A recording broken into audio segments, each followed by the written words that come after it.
3 leçons que j'ai apprises à mes dépens en analysant les personnes qui fonctionnent extrêmement bien dans l'industrie du coaching, de l'accompagnement, de la formation et de l'entrepreneuriat. Et 3 leçons contre-intuitives que moi, j'ai envie de vous partager aujourd'hui parce que ça change véritablement la donne. On dit bonjour à Rosa, bienvenue dans mon salon aujourd'hui pour le podcast Oser réussir, pour décrypter les coulisses de la réussite. Aujourd'hui, on décrypte 3 leçons rapidement. Je vous ai promis que ça soit en 5 minutes. C'est parti, bienvenue dans Oser réussir, les coulisses de la réussite. Si vous faites partie de ces personnes qui apprécient ce type de vidéo-là, abonnez-vous pour avoir le maximum de vidéos et voir quand est-ce qu'elles tombent en général. C'est le jeudi à 18h. Et dites en commentaire ce que vous avez appris et ce que vous allez retenir de ce podcast. Je vous invite vraiment à le faire et vous dire okay, qu'est-ce que je retiens, quelle est l'unique chose que je retiens de ce podcast et comment je compte l'appliquer dans mon business. Donc premier point aujourd'hui, la première leçon que j'ai diagnostiquée lorsque je coach mes clients qui change ce qui fait la différence et aussi ce qui fait la différence chez moi, dans mon business, c'est d'accepter d'être unique, c'est-à-dire de mettre en avant aussi ce côté unique que vous avez. Et en analysant un peu les plus gros entrepreneurs de l'industrie, et à chaque fois qu'il y a quelque chose qui sort du lot et qui fait vraiment une sorte de verticale en termes de business, il y a un élément véritablement qui change par rapport à tout le monde. C'est que finalement, ils s'appuient sur leur côté unique. Je sais, quand on est entrepreneur, je peux te garantir que moi, j'ai eu beaucoup de mal à accepter le côté unique et parfois même, je pense que je le cherche encore. C'est histoire, c'est vraiment vous permettre de grandir et de comprendre que c'est pas instantané. Mais première leçon, c'est finalement, les gens viennent au-delà de la promesse et du message, de l'histoire que vous vendez, ils viennent pour vous. C'est la raison pour laquelle on peut avoir les gros coachs, les gros formateurs, les gros entrepreneurs dans l'industrie du coaching, on peut en citer 3, Max Piccinini, David Laroche, Franck Nicolas. Pourquoi ils fonctionnent aussi bien au même niveau quasiment? C'est parce qu'en fait ils ont un côté unique. On a un Max Piccinini qui est très young, très dans l'énergie et très côté business. On a David Laroche qui est très dans la psychologie de la performance et qui a son approche d'apprendre et s'entraîner pour réussir. Et on a Franck Nicolas qui est un peu plus spirituel, un petit peu plus business, mais beaucoup plus posé et on va dire avec une énergie basculée entre le yin et le yang. Et pourtant ils font tous les 3 entre guillemets la même chose. Alors là, je sais que vous allez arriver en commentaire en me disant ouais, mais écoute, ils font pas la même chose. Et bien en fait, si vous regardez bien, ils font la même chose.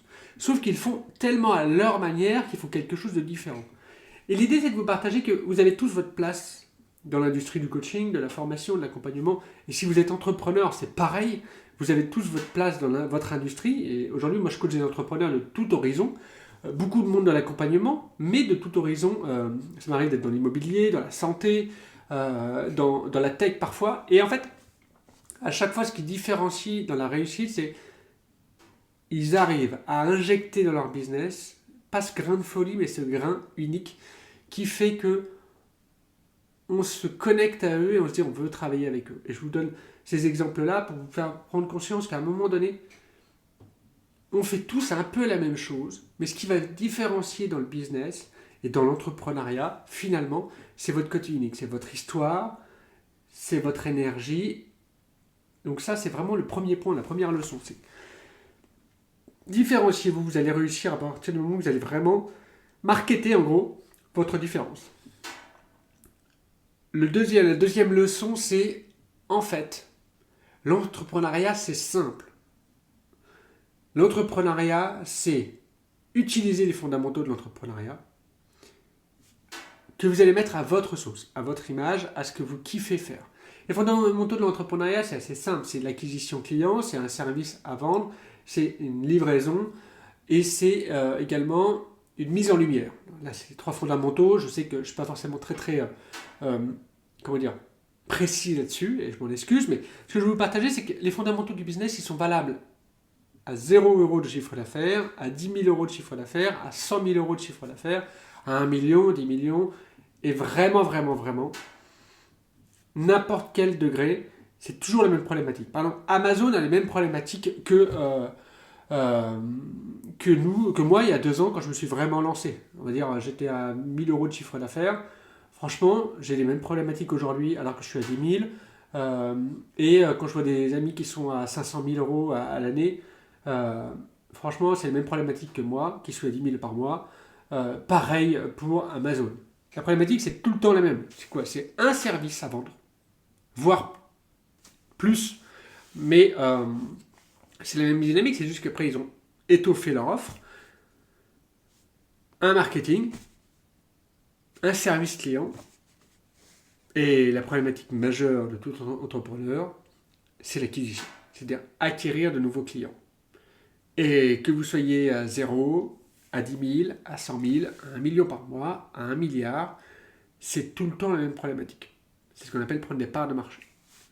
Donc la deuxième leçon, c'est que les fondamentaux sont valables tout le temps, tout le temps, tout le temps, tout le temps. Et pour moi, apprécier les athlètes de haut niveau, et pour avoir été athlète de haut niveau par le passé, je suis allé jusqu'à champion de France dans l'athlétisme.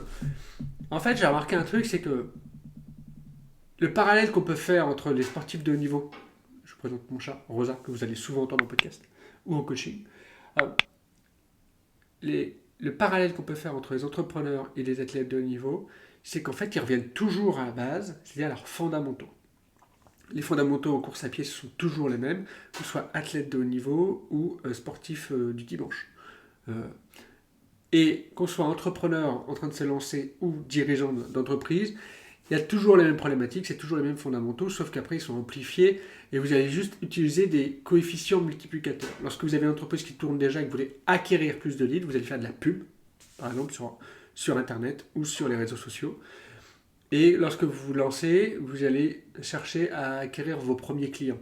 L'acquisition, c'est juste le même principe. Ce qui est différent, c'est juste le niveau et le degré d'acquisition que vous voulez. Plus vous voulez acquérir de clients, plus il faut être visible. Donc, vous allez utiliser des stratégies différentes. Mais les fondamentaux sur l'acquisition, c'est le même. Sur le produit, c'est pareil. Donc ça, c'est la deuxième leçon. En fait, à chaque fois, vous allez utiliser les fondamentaux. La dernière leçon que je voudrais vous partager, c'est la croissance de l'entreprise vient de la croissance du dirigeant. Je vous reprends, petite alternative. Je veux vraiment un podcast et des vidéos YouTube qui soient ouvertes et qui fassent prendre conscience aux gens qu'on est tous identiques. Donc, j'ai tout simplement mon lave-vaisselle qui a sonné. J'ai un chat qui traîne tout le temps, Rosa, que vous allez voir très souvent en vidéo ou en podcast. Et en coaching pour tous mes clients, ils la voient. Donc voilà, on est tous humains. Donc voilà, c'était le petit point. La dernière leçon que je voulais vous partager, je sais pas où j'en étais, mais ce que j'ai envie de vous partager, c'est que vraiment,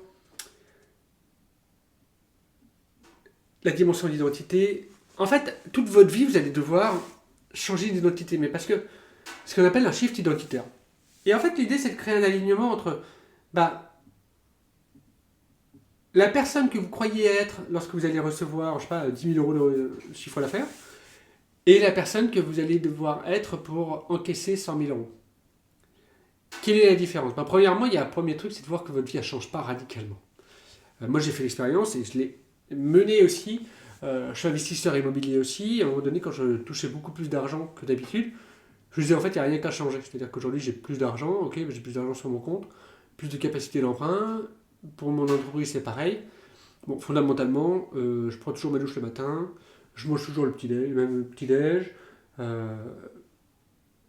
je fais évoluer certains trucs, mais ma vie n'a pas forcément tout le temps totalement changé. C'est-à-dire que je vis toujours avec les mêmes personnes et j'ai fait avancer les choses. Par contre, mon identité sur l'argent et sur le fait de faire plus d'argent a beaucoup bougé. Donc la troisième leçon, c'est chaque étape de votre business doit être accompagnée d'un shift des croyances que vous avez sur vous pour pouvoir aller beaucoup plus loin.